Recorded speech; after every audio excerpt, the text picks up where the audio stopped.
마태복음 8장 우리 5절부터 13절까지 보시겠습니다.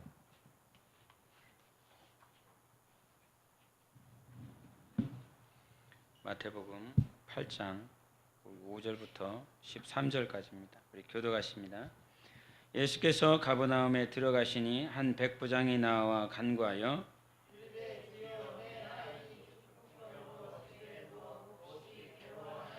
이르시되 내가 가서 고쳐주리라.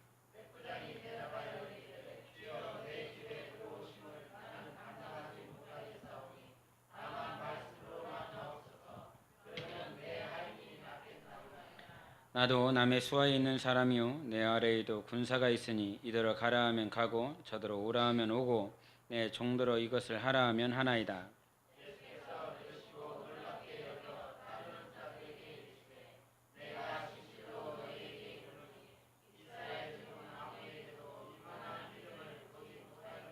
또 너희에게 이르노니 동서로부터 많은 사람이 이르러 아브라함과 이삭과 야곱과 함께 천국에 앉으려니와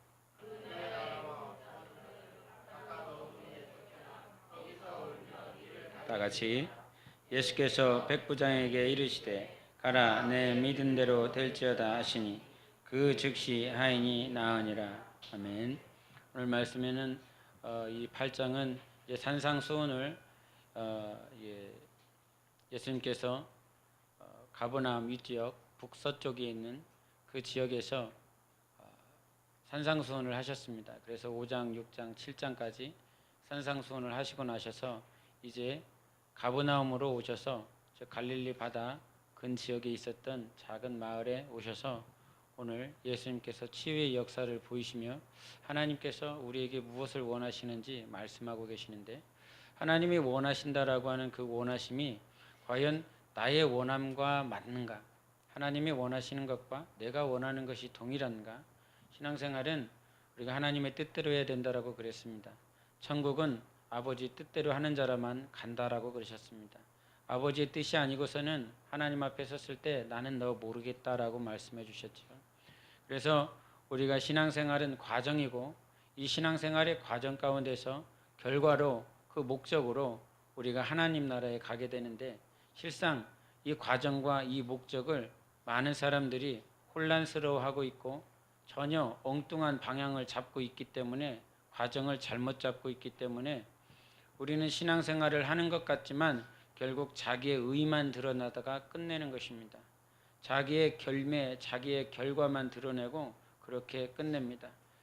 예수 앞에 섰을 때 마태복음 7장에 있었던 많은 거짓 선지자들, 거짓 사도들, 거짓 교사들이 예수께 하는 것이 무엇이냐면, 예수님께서 나는 너희들을 모른다라고 말을 했을 때 내가 능력 행했지 않습니까? 내가 귀신을 쫓아냈지 않습니까? 내가 선지자 노릇하지 않았습니까? 라고 하는 자기가 이와 같은 노력, 수고, 열매, 결과들에 대한 것들을 말을 하고 있습니다. 우리는 하나님 앞에 그 어떤 결과도 열매도 하나님 이 열매를 보십시오 라고 말할 수 있는 것이 없습니다. 오직 우리 안에 성령께서 열매를 맺게 하시는 것이기 때문에 하나님 오직 성령으로 열매를 맺기를 원하고, 성령께서 맺어주시는 것, 그래서 너희가 내 안에 있지 아니하면 아무것도 할 수 없다라고 요한복음 15장에 말씀하신 것처럼 우리는 예수 그리스도를 떠나서는 아무것도 할 수 없는 존재들인 것입니다. 그런 예수 그리스도가 있기 때문에 오늘 우리에게 과정이 있습니다. 예수님이 계시기 때문에 우리에게 과정이 있습니다. 예수님이 나와 함께 하시기 때문에 골고다 길을 오르는 과정이 있습니다. 아버지가 예수 그리스도와 함께 계셨기 때문에 침례를 받는 과정들이 있었고, 아버지 하나님께서 예수 그리스도와 함께 하시는 과정이 있었기 때문에 40일 동안 금식하시고 광야에서 시험받는 삶들을 사셨고 3년 6개월 동안 과정들이 있었습니다.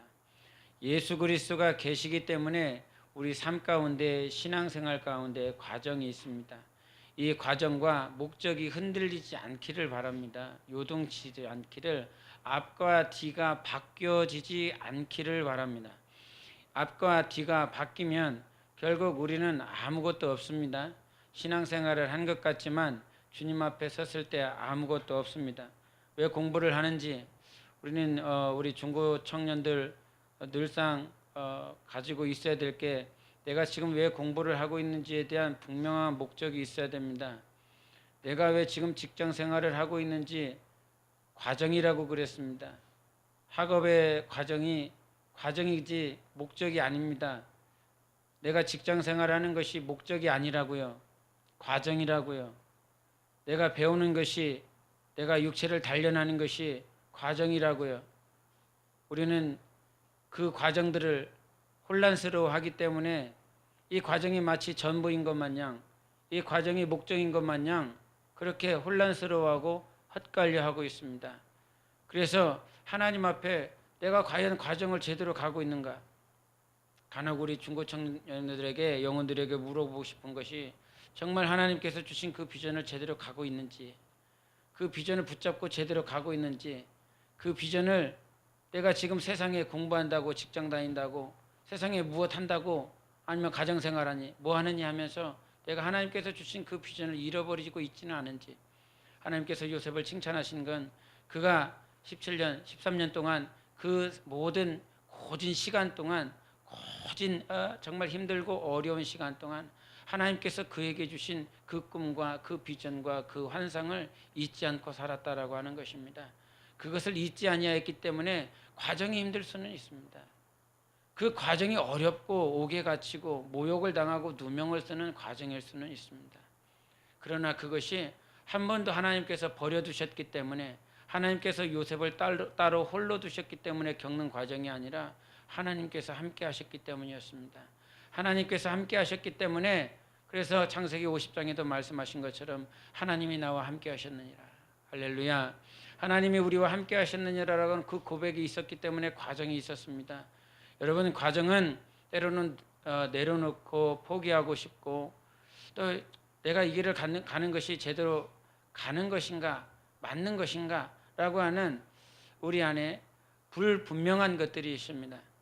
그런데 이 불분명한 것들이 우리 안에서 회복되어져야 됩니다. 여러분, 신앙생활 해보면 목사는 천국이 100% 있다라고 확신하고 갈 것 같습니까? 지금 이 한국 땅에 5만 명, 7만 명 수많은 목회자들이 있습니다. 목사뿐만 아니라 전도사들, 강도사들, 수많은 직분자들이 있습니다. 신학교를 나왔고 대학원을 나왔고 거기에서 석사네, 박사네라고 하는 그 박사, 석사 2개, 3개, 무슨 철학 박사니 막 이렇게 많은 학위들이 있습니다. 과연 그들이 100% 다 천국이라고 하는 확신을 가지고 가고 있는지? 그렇지 않습니다. 여러분은 천국의 확신을 가지고 가십니까? 천국이 흔들리지 않습니까? 천국이라고 하는 그 목적이 전혀 내 마음 가운데 정말 천국이 있을까? 정말 천국이 있을까? 정말 천국이 있을까? 한 번도 의심해 본 일이 없습니까? 목사라고 하는 직분을 가지고 있지만 저는 의심을 합니다. 의심이 되어질 때가 있습니다. 그런데 그 의심들이 언제 사라지는지 압니까? 하나님과의 관계가 회복되었을 때입니다. 하나님이 내 안에, 내가 너와 함께하고 있잖아, 내가 너를 지키고 있잖아, 내가 너를 보호하고 있잖아. 그때 회복되어집니다. 원수는 오늘도 우는 사자와 같이 삼킬 자를 찾습니다. 히브리서 5장에 보면 이런 말씀이 있습니다. 너희들에게 닦아둔 그 터 외에 다른 것들을 닦지 말라고 그랬습니다. 침례도 아니면 성령의 기름 부음으로 은사를 맛보고 능력을 맛봤는데도 불구하고 타락한 자들이 있다라고 그랬습니다. 성령의 능력을 맛봤으면, 성령의 은사를 맛봤으면, 성령의 기름 부음을 받았으면, 성령의 인도하심을 받았으면 타락하는 일들이 없어야 되지 않겠습니까? 디모데후서 4장에도 8절과 9절에 바울과 함께 있었던 그 동역자들이 다 세상을 좋아하고 세상 가운데 돌아갔다라고 그랬습니다. 성령을 모셨는데, 성령의 능력을 맛봤는데, 그 바울과 함께 따라다니면서 성령의 수많은 은사들을 경험했음에도 불구하고 여전히 세상으로 돌아갔습니다. 왜 그럴 것 같습니까? 천국이 확실하지 않기 때문인 것입니다. 천국이 정말 그럴까? 아마 여러분 이 자리에 있지만, 여러분 이 자리에 있는 사람들 가운데 천국이 과연 있을까라고 하는 그 퀘스천, 그 물음에 한 번도 내가 서슴없이 의심 없어 라고 말할 자는 이 자리에 아무도 없습니다. 원수는 오늘도 나를 미혹하기 때문입니다. 나를 유혹하기 때문인 것입니다. 그 천국이 확실하게 보이는 건 예수가 보일 때만이 가능한 것입니다. 스데반이 성령이 충만하여 하나님께서 그의 눈을 열어주시고 성령의 기름 부음과 함께 영광 보좌에 계신 예수 그리스도가 보이니까 이 세상의 것들이 아무것도 아니라고 하는 것을 사도행전 7장에 가르쳐 주셨습니다. 주님이 보이면 천국이 확실히 느껴집니다. 확실하게 보입니다. 성령과 물로 거듭나지 않고서는 하나님 나라를 볼 수 없고 하나님 나라에 들어갈 수 없다라고 말씀해 주셨습니다. 우리는 날마다 영적인 것들을 이렇게 가까이 24시간 보는 것이 아니라 육적인 것들이 더 많이 보이고 들리기 때문에 그것으로 인하여 혼란스러워할 수 있습니다. 우리가요, 시력이 안 좋으면 두 개로 보이지요. 우리의 눈이 시력이 좋지 않으면, 이게 눈의 감각이 불분명하면 이 손가락 하나가 보여야 될 것이 두 개가 보이고 두 개 보여야 될 것이 세 개로 보입니다. 그런데 이 시력이 회복되면, 이 시력이 정상이면 하나인 것은 하나로 보이고 두 개인 것은 두 개로 보입니다. 우리의 영안이 제대로 회복되어지면 예수가 제대로 보입니다. 천국이 제대로 보입니다. 하나님께서 내게 주신 그 비전도 제대로 보입니다. 그러나 이것 보고 저것 보고 이것 들리고 저것 들리고 하는 세상의 수많은 것들로 듣고 보고 만져질 때에 우리는 천국이 희미해져 가는 것입니다. 그래서 우리가 신앙생활하면서 과정과 목적이 흔들리지 않기를 바랍니다. 우리의 신앙생활은 과정입니다. 이 과정 가운데 하나님께서 목적으로 주시는 것은 저 영원한 영생이고 아버지의 나라 예수 그리스도가 계신 그 나라에 가는 것이지, 신앙생활 제 아무리 사람 보이기에 잘했다라고 할지라도, 아무리 사람이 칭찬했다라고 할지라도 하나님께서 인정하시지 않는, 즉 하나님의 뜻대로 하지 않는 것이라고 한다면 우리는 예수 그리스도 앞에 섰을 때 나 너 모르겠다라고 말씀해 주셨습니다. 그러니 우리가 지금 신앙생활하는 것은 예수 앞에 설 날이 있기 때문인 것입니다. 예수 앞에 서는 그 날을 바라보면서 영적 생활하십시오. 예수 그리스도 앞에 서는 그 날이 있기 때문에 우리가 제가 가끔 저희 사모와 대화할 때 이 영적인 것들 아니면 목회에 대한 것들, 이런 것들 이렇게 얘기를 할 때가 있습니다. 그러면 저희 사모가 가끔 뭐 그렇게까지 생각을 하냐고, 뭐 그렇게까지 바라보냐고 이렇게 말을 할 때가 있습니다. 이렇게 가벼이 툭 털라고 그런 말을 할 때가 있습니다. 근데 우리가 세상 것이라고 그런다면, 세상의 논리나 세상에 속한 것이라고 그런다면, 세상에 속한 것은 불살라 없어지기 위하여 간수한 바 됐다라고 말씀하셨으니 그냥 털어낼 수 있습니다. 세상 것이니까요. 썩어질 것이니까. 다 7, 80년 지나고 나면 흙으로 돌아갈 것이니까. 그런데 히브리서 13장에 보면, 우리 한번 보시겠습니다. 히브리서 13장.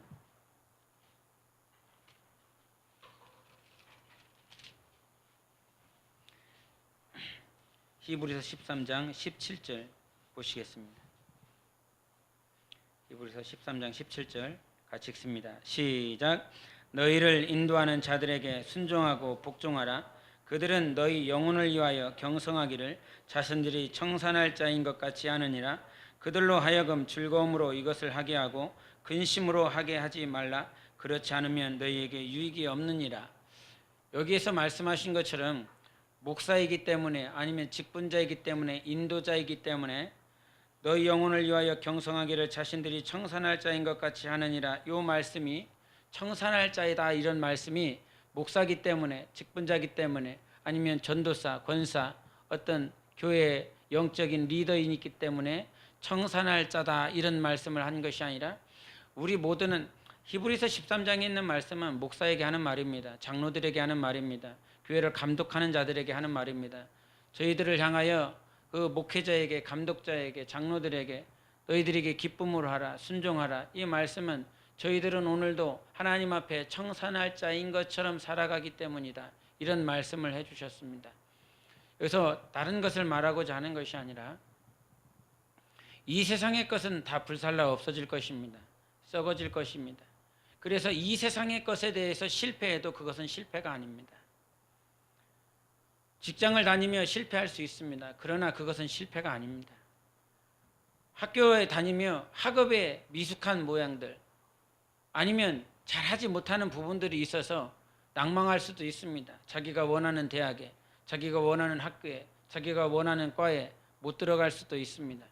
그러나 그것은 실패가 아닙니다. 이 세상의 것은 다 사라질 것이기 때문에.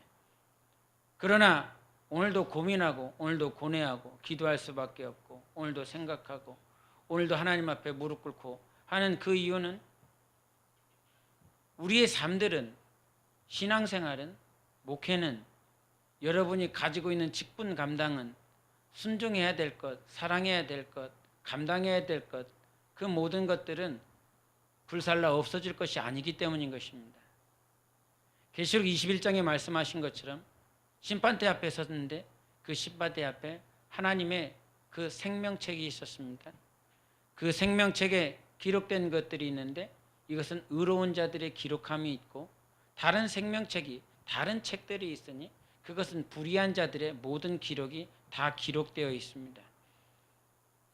내가 한 모든 것들이, 내가 관계를 갖든 아니면 내가 순종하든 내가 직분을 감당하든 신앙생활의 모든 여정은 하나님 나라에 지금 기록되어 있기 때문인 것입니다. 기록되고 있을 것이고, 지금 이 순간도 기록되고 있고, 이 순간 이후로도 하나님께서 기록하실 것이기 때문에 오늘 내가 고뇌하고 무릎 꿇는 이유인 것입니다. 그렇게까지 생각할 수밖에 없고, 그렇게까지 기도할 수밖에 없고, 그렇게까지 밤잠을 내 삶 가운데 그렇게 하는 것은 목사이기 때문인 것이 아니라, 우리는 하나님 앞에 섰을 때 하나님의 그 기록되어진, 낱낱이 기록되어진 그 기록으로 우리는 청산받아야 될 것이 있기 때문인 것입니다. 그래서 우리가 하나님의 뜻대로 해야 되는 것이고, 과거 목사님께 철저하게 훈련받고 철저하게 들었었던 것이 있었습니다. 우리 삶의 주인은 성령님이시다. 그거 하나였습니다. 그런데 성령님의 인도를 받을 수 없는 기능들을, 성령님께 인도받지 못하고 있는 육신의 완악함, 정욕들, 마음의 소욕들, 그것들로 가득 차 있으니 또 성경 읽어야 된다, 또 기도해야 된다. 그것은 성경이 읽는 것이 목적이 아니었습니다. 기도가 목적이 아니었습니다. 그것은 과정이었습니다. 그런데 성경 많이 읽었다라고, 기도 많이 했다고, 우리가 보고서에, 여러분이 직분자들은 특별히 보고서에 성경을 얼마나 읽었는지, 기도를 얼마나 했는지 다 보입니다. 다 올라옵니다. 아, 지난주보다 못했구나, 지난주보다 더 했구나. 그러나 그것들을 왜 하겠습니까, 여러분? 제가 여러분들 체크하려고요? 그렇지 않습니다. 그 과정을 통해서라도 하나님께 더 가까이 나아가려고 하는 것입니다. 우리 삶은 과정인데 그것을 마치 목적으로 생각하고 있기 때문에 우리가 자꾸 넘어지는 것입니다. 성령님이 주인 되게 하라, 성령님이 주인 되게 하라, 이 말을 지긋지긋하게 들었습니다. 목회자 세미나 갔을 때도 이 소리가 주였습니다. 목사들이 듣는 그 모든, 처음부터 끝까지 그 모든 그 안에 있는 굵은 그 줄기가 뭐냐면 성령님이 주인 되게 해야 된다. 목사님들 정신 차리라고. 목사님들 정신 차리라고. 왜 하나님께서는 성령을 주셨는데 왜 육적으로 목회하냐고, 왜 혼적으로 목회하냐고, 자기 기분 따라, 자기 감정 따라 왜 그렇게 목회하고 있냐고.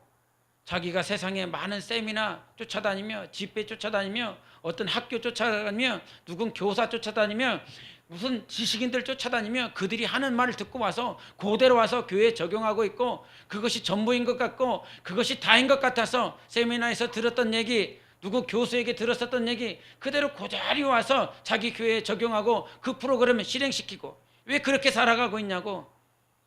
프로그램이 주인이 아니라 당신의 기분이나 당신의 감정이 주인이 아니라 오늘도 목사님들 안에 있는 그 성령님이 주인이시라고. 왜 그 성령님을 홀대하고 있냐고. 그러면서 많이 혼났습니다. 그렇게 혼났어라도, 그렇게 꾸중을 들었어라도 정신 차리고 성령님을 주인으로 모셔드려서 영생에 들어갈 수 있다라고 그런다면 얼마나 감사하겠습니까? 그러나 그 꾸중을 들음에도 불구하고 그것이 그렇게 살아가기가 쉽지 않기 때문에 그냥 자기 감정대로, 자기 기분대로 그렇게 하는 거죠. 자기가 육신이 원하는 대로, 그리고 자기가 배운 대로 들은 대로 그렇게 하는 것이 훨씬 쉽거든요. 무릎 꿇는 것보다 무릎 꿇고 하나님 어떻게 해야 됩니까? 어떻게 해야 됩니까? 어떻게 진행시켜야 됩니까? 어떻게 가르쳐야 됩니까? 어떻게 이 순간 무엇이 필요합니까?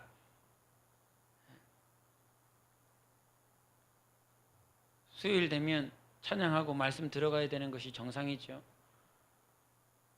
그런데 제 안에서 성령께서 원하시는 대로 그냥 찬양하고 또 기도했습니다. 그렇게 보면 우리에게는 루틴이 있지요. 처음부터 맞춰지는 그 순간까지 찬양하고 말씀 듣고 기도하고. 그럼 루틴이 깨지면 아마 여러분이 찬양 끝났으면 설교해야 되는데 설교 안 하고 기도하니까 언제 5분 뒤에 설교가 들어가려나? 5분 뒤면 설교가 들어가겠지? 10분 뒤면 설교가 들어가지? 언제 끝나는 거야? 내가 기도를 세게 해야 될 것 같은데, 세게 하고 싶은데, 스스로 금방 기도가 끝나겠지? 그러면서 자기를 절제하고 자기 감정에, 자기 생각에 오만 같은 것들이 다 지나가죠. 지금 끝나지 않을까? 막 기도하다가 또 설교 들어가면 내가 머쓱하니까 조금 나름대로 절제하고 그런 부분들이 다 있습니다. 그러나 오늘 이 순간도 성령님이 원하시는 대로 살아야죠. 성령님이 내게 터치하는 대로 살아야죠. 성령님이 내게 감동하시는 대로 살아야 되죠. 그것이 성령님을 주인으로 모신 사람들입니다. 오늘 준비한 거 안 하고 있거든요. 오후 내내 준비한 거 안 하고 있습니다. 우리 삶 가운데 정말 성령님을 얼마나 주인으로 모셔드렸는가? 성령님이 원하시는 대로 살아갈 때 간혹 전하다 보면 저는 가끔 제 설교를 이렇게 듣습니다. 듣다 보면 기독론도 있고요, 신론도 있습니다, 인간론도 있습니다. 그런데 빠짐없이 몸된 교회에 하나님께서 증거하시는 것이 무엇인지 압니까? 성령론입니다. 성령님이십니다. 성령님. 빠짐없습니다. 매수 이렇게 짧게라도 성령님을 언급하고 지나갑니다. 신론이 때로는 빠질 때도 있습니다. 인간론에 대해서 인간이 누군지 인간론에 빠질 수도 있습니다. 마귀가 누군지 마귀론에 빠질 수도 있습니다. 종말론에 대한 그 종말론이 빠지기도 합니다. 많은 그 조직신학적인 그 론들이 있는데 그 론들 가운데서 주님은 한 번도 성령님에 대해서 빠뜨리지 않았습니다. 우리가 과연 성령님을 주인으로 모시고 그분이 원하시는 대로 살아가는 삶을 살고 있는가? 성령님이 원하시는 삶을 살아갈 때 우리는 하나님께서 우리에게 주신 그 뜻이 이루어집니다. 하나님은 오늘도 성령으로 인하여 하나님의 뜻을 펼쳐나가시는 분이십니다. 그렇기 때문에 철저하게 우리 안에 계신 성령님을 의시하셔야 되는 겁니다. 그 성령, 다른 것이 아니라 오직 홀리다라고 그랬어요. 오직 거룩하다라고 그랬습니다. 그분만이 거룩하시기 때문에 그 정결하고 흠없으신 그분께 인도받을 때 에베소서 5장 27절에 말씀하신 것처럼 예수 그리스도 앞에 영광스러운 교회로 세워질 수 있습니다. 그 과정이 우리에게 비록 있지만 오늘도 여전히 성령님은 함께 하십니다.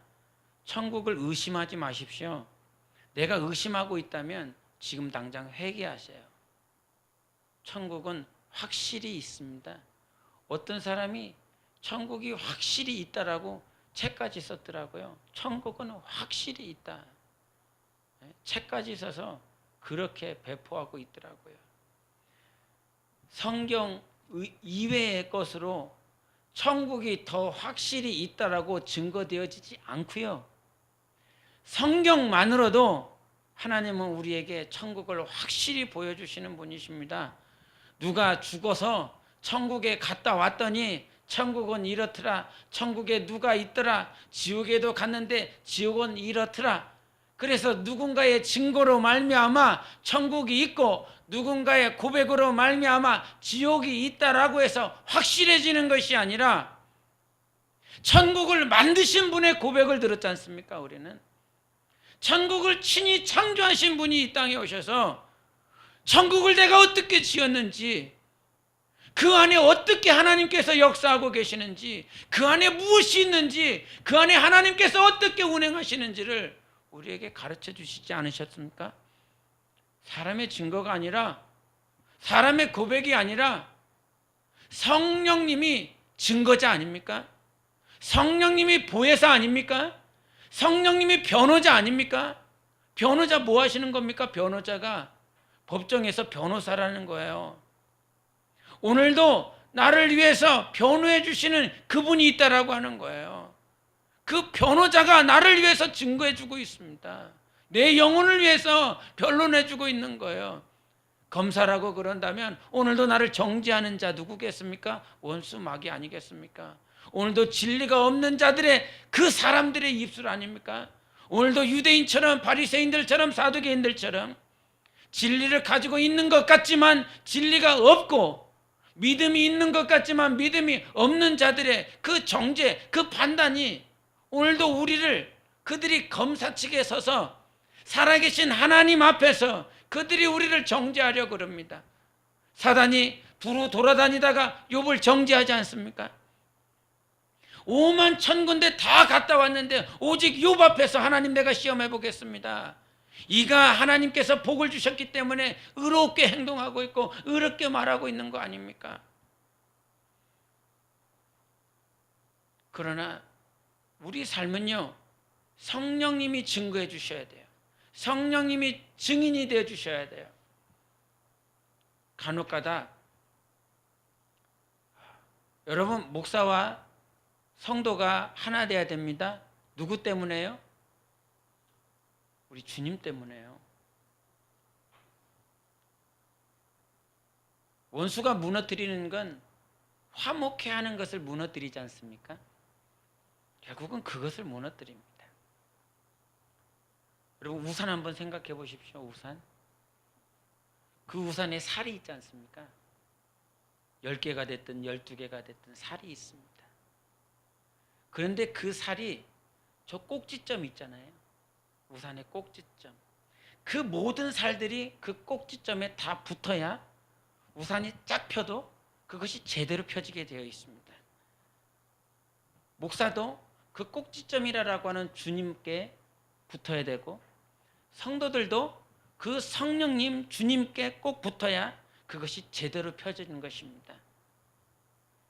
목사와 성도가 하나에 돼야 된다라고 하는 건 목사에게 맞추라. 이것이 여러분 이것이 맞는 말입니다. 이것이 정답입니다. 목사에게, 좀 오해하지 마시고, 목사에게 맞추라라고 하는 요 말을, 이것을 말을 하면 안 됩니다. 근데 목사가 이 말을 하기가 쉽지 않습니다. 쉽지 않습니다.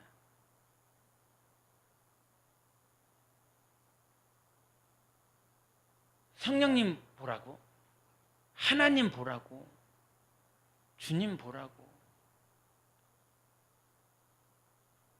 이 사실이 진리 아닙니까? 목사를 보라고 하는 말은 성경에 없습니다. 단지 몽학 선생, 초등 학문을 가르치는 선생이 각자가 처음부터 성령님을 못 보니까 성령님을 바라볼 수 있도록 잠시 잠깐 스승 역할을 할 뿐인 것입니다. 목사를 위해서 기도하시지 않습니까? 가장 주가 뭡니까? 목사가 설교 잘하라고? 목사가 목회 잘하라고? 그거 기도해야 되겠지요. 그러나 성령님이 없이도 설교는 잘할 수 있습니다. 성령님이 없어도 목회는 잘할 수 있습니다. 기업처럼 세상에 수많은 유명한 그 설교집에서 다운받아서 설교 잘할 수 있습니다. 구태여 기도 안 하고, 구태여 준비 안 하고, 구태여 성경 안 보고 잘할 수 있습니다. 그러나 여러분이 그와 같은 설교, 그와 같은 목회, 그와 같은 교회로 목사가 이끈다라고 그런다면 여러분은 다 죽음인 것입니다. 다 끝장인 것입니다. 목사가 오늘도 성령으로 살아야 되는 건 그 한 무리라고 그러셨죠. 요한복음 10장에 한 목자가 그 목자에 있는 그 무리들이 그 목자에게, 선한 목자에게 있어야 되는 것입니다.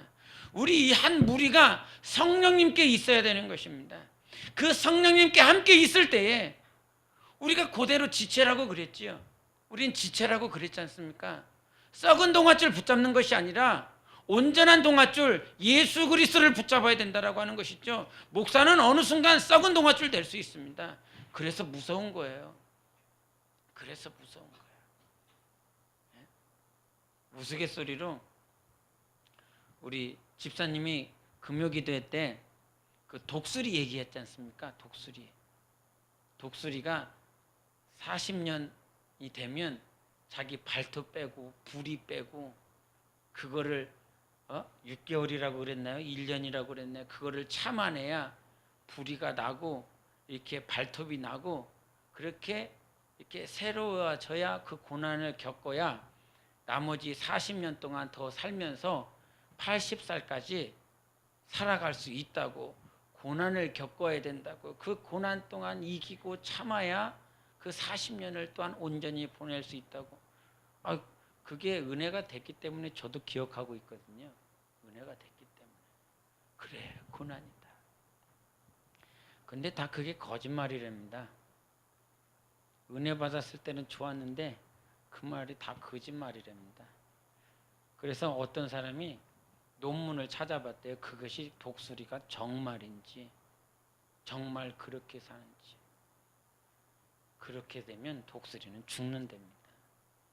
그래서 그분이 정말 더 확실하게 증거를 찾기 위해서 서울대학교 수의학과 교수한테 전화를 해봤답니다.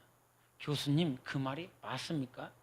교수님이 하는 말, 누가 그럽니까? 그거 다 잘못된 말입니다. 이랬다는 거예요. 아마 많은 목사님들도, 집사님 뭐라 그러는 게 아니라 많은 목사님들도 아마 그런 비유들 은혜가 되니까요. 은혜 받으셨잖아요. 아니세요? 은혜 받으셨잖아요. 그런데 그게 다 아니라는 거죠. 그럼 은혜 받은 나는 뭔가? 그런 생각도 해보잖아요. 무엇을 말을 하고 있냐면 천국에 갔다 와서 그 사람이 한 말이니까 믿어지고, 지옥에 갔다 와서 그 사람이 봤대. 지옥은 이렇대. 그래서 지옥은 이렇다라고 하는 것이구나. 그러니까 믿어지고. 그런 게 아니라 세상 비유나 세상 예화나 세상 이야기 때문에 내가 은혜를 받고 생명을 누리고 하나님 앞에 더 가까이 가는 것이 아니라 예수 그리스도의 말씀이니까, 이 성경 안에 있으니까, 천국이 누군가의 말에 의해서 증거되어지는 것이 아니라 예수 그리스도 성령님으로 말미암아 증거가 되기 때문에 그것이 진리지 않습니까? 내가 곧 길이요 진리요 생명이라 말씀하지 않으셨습니까? 그러니 오늘 우리는요, 목사가 어느 순간 썩은 동아줄 될 수 있습니다. 그러나 기도해 주십시오. 썩은 동아줄 되지 않고 오늘 하루도 성령으로 살아갈 수 있게 해달라고.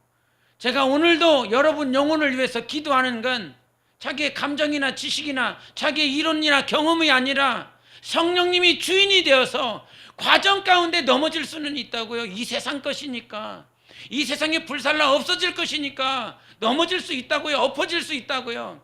그 광야에서 300만 명의 이스라엘 백성들이 엎어지고 넘어질 수는 있었다고요. 그러나 마지막 때 가데스 바네아에서 정말 모세를 통하여 하나님께서 저들의 믿음이 온전케 되었는지 테스트할 때, 그 가나안 땅, 그 천국에 들어갈 때는 그 목적이 이루어져야 되지 않겠습니까? 그건 참이니까요. 그건 진리니까요. 영원한 것이니까요.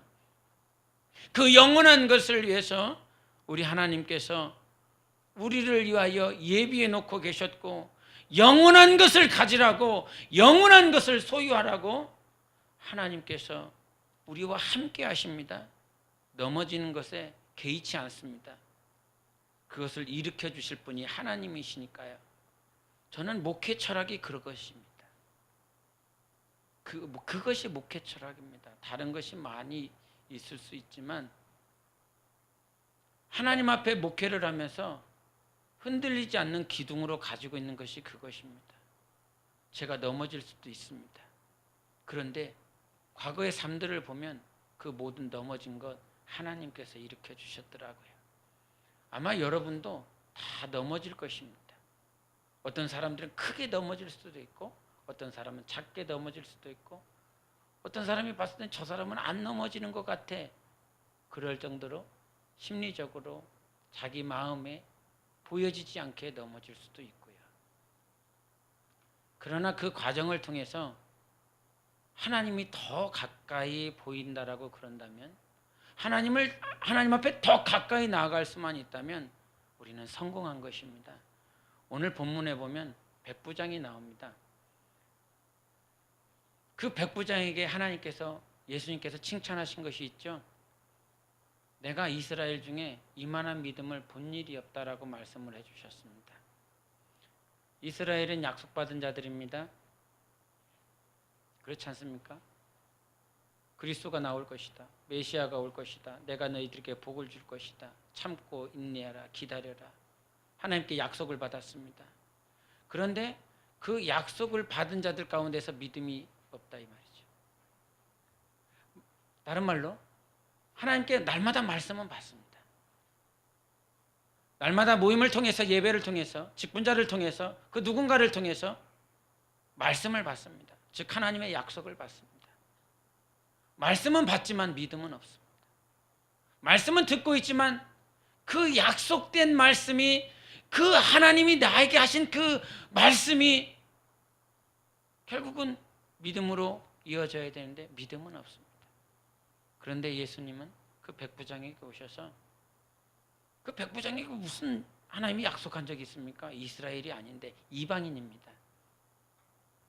이방인으로서 그 백부장입니다. 하나님과 전혀 상관이 없었고요. 아브라함의 혈통과 전혀 상관이 없었고요. 하나님의 약속과 하나님의 계명과 법도와 전혀 상관없었던 이방인이었습니다. 그런데 그 이방인은 믿음이 있습니다. 조금 오버해서 하나님께 오늘 말씀을 못 받아도 하나님을 향한 그 믿음만큼은 흔들리지 말기를 바랍니다. 말씀이 없을 수도 있습니다. 지난 한 주간 아니면 주일날 오늘 말씀을 들으면서도 하나님, 내게 하신 그 말씀이 뭡니까? 이렇게 곰곰이 생각해 봤는데 없는 거예요. 생각이 나질 않는 거예요. 무슨 말씀이 있었는지 보여지지 않는 거예요. 그렇다 할지라도, 말씀이 없다라고 할지라도 예수님을 향한 절대 믿음이 흔들리지 말기를 바랍니다. 그것이 오늘 하나님께서 우리에게 칭찬하시는 거예요. 베드로 사도가 그 수많은 흩어져 있는 나그네들, 크리스찬들에게 하는 말씀이 있었습니다. 우리 함께 보시겠습니다. 베드로전서 1장 보시겠습니다.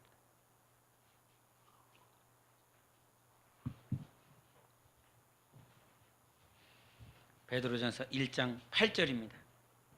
신약 377페이지 같이 읽겠습니다. 시작. 예수를 너희가 보지 못하였으나 사랑하는도다. 이제도 보지 못하나 믿고 말할 수 없는 영광스러운 즐거움으로 기뻐하니. 9절도 믿음의 결국 곧 영혼의 구원을 받음이라. 아멘. 우리는 예수 그리스도를 보지 못하지만 사랑하는 경지까지 성령님께서 인도해 주셨습니다. 단지 하나님의 말씀을 복종하고 그냥 순종하고 그런 어떤 초보 신앙이나 젊은이들의 이 신앙이 아니라 정말 예수께서 우리에게 새 계명으로 주신 마음과 뜻과 목숨과 정성 다하여 주 너의 하나님을 사랑하고 내 이웃을 사랑할 수 있는 그러한 삶으로 하나님께서 눈을 열어주셔서 그렇게 사랑할 수 있는 삶으로 오늘 우리를 인도해 주고 있습니다. 직접 보지 아니하였으나 오늘 우리는 예수 그리스도를 사랑하고 있습니다. 백부장은 예수 그리스도를 보며 그의 믿음이 하나님께 예수 그리스도께 인정받았습니다. 그런 상황들이 웃기지 않습니까?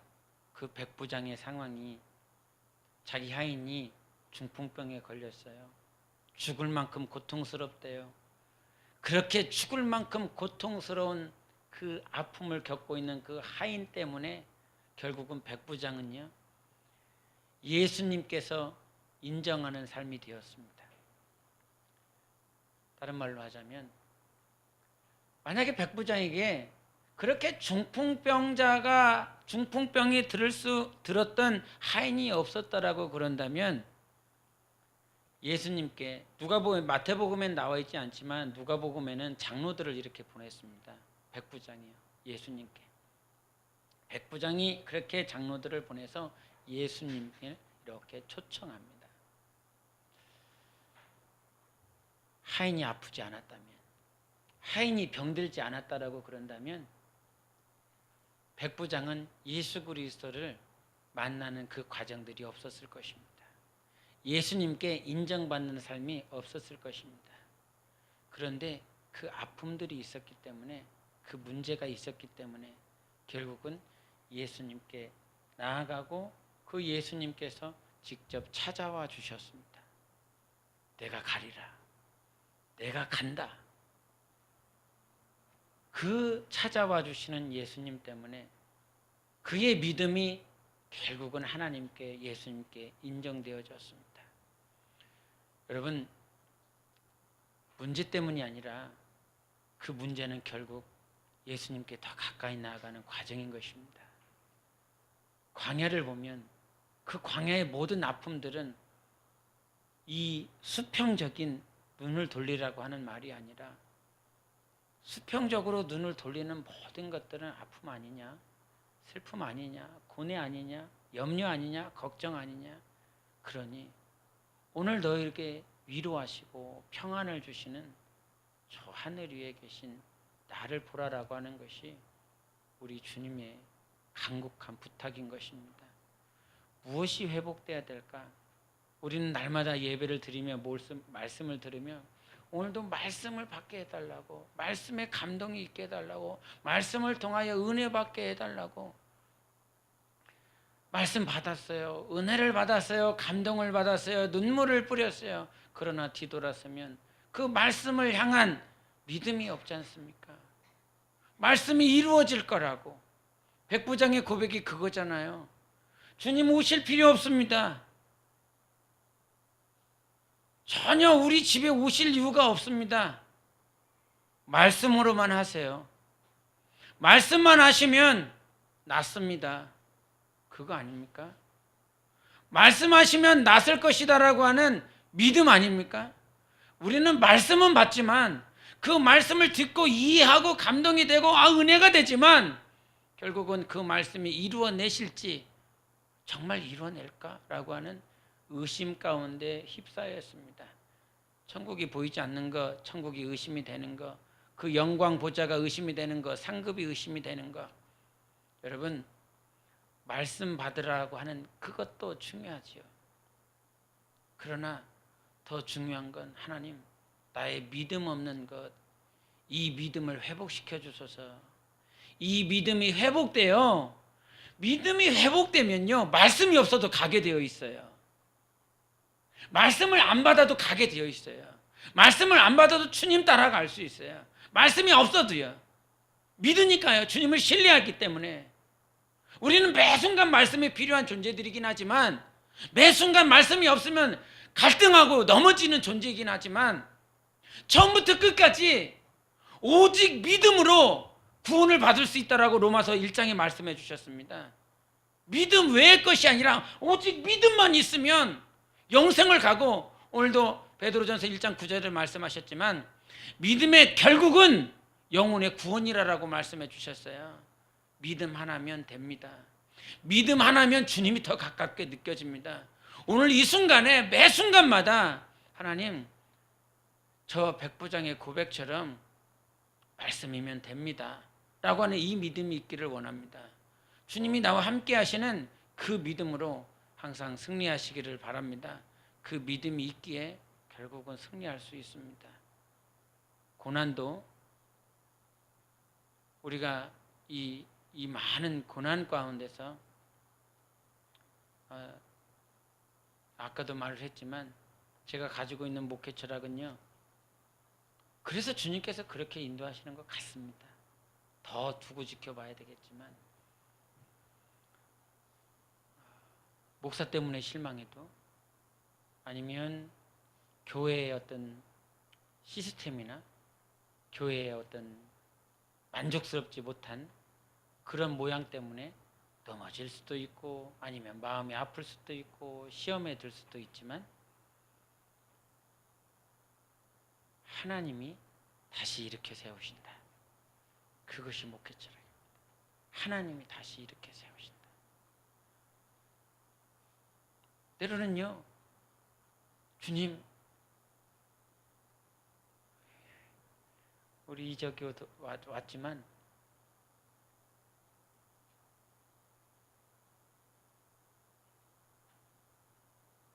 우리의 기도가 아니라 저를 가장 잘 아시는 하나님 때문에.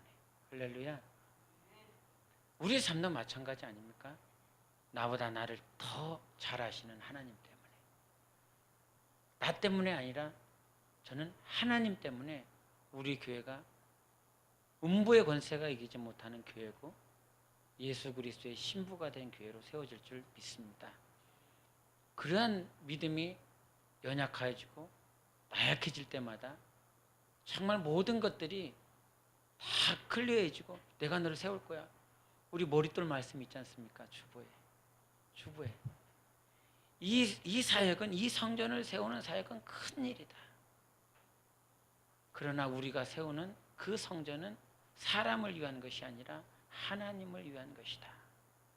그것을 하나님께서 세워 나가실 것이다. 근데 그 말씀을 가지고 있지만 하나님 넘어졌네요. 하나님 이렇게 됐네요. 염려할 때도 있죠. 고뇌할 때도 있죠. 그러나 빨리 방향들을 바꾸기를 원합니다. 하나님이 세우십니다. 하나님께서 일으키십니다.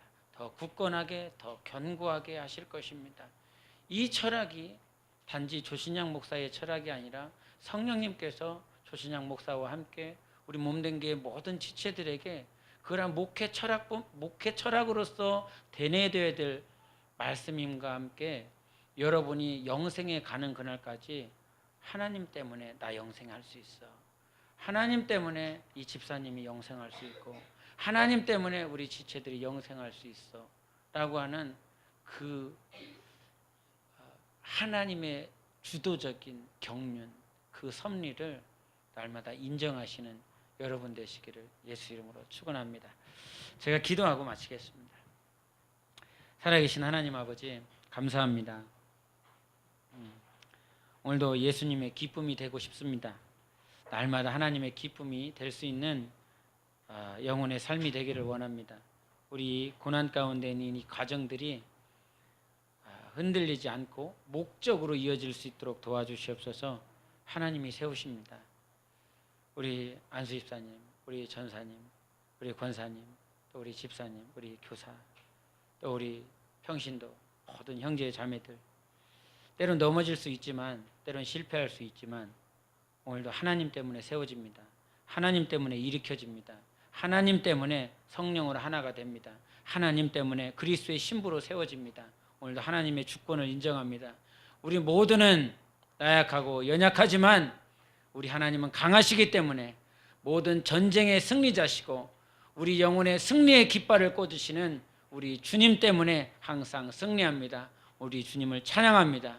우리 주님께 영광 돌립니다. 우리 모두가 날마다 그리스도의 신부가 될 수 있도록 성령으로 하나 되게 하여 주시옵소서. 모든 영광 우리 주님께 돌려오며 살아계신 예수 이름으로 기도하옵나이다. 아멘.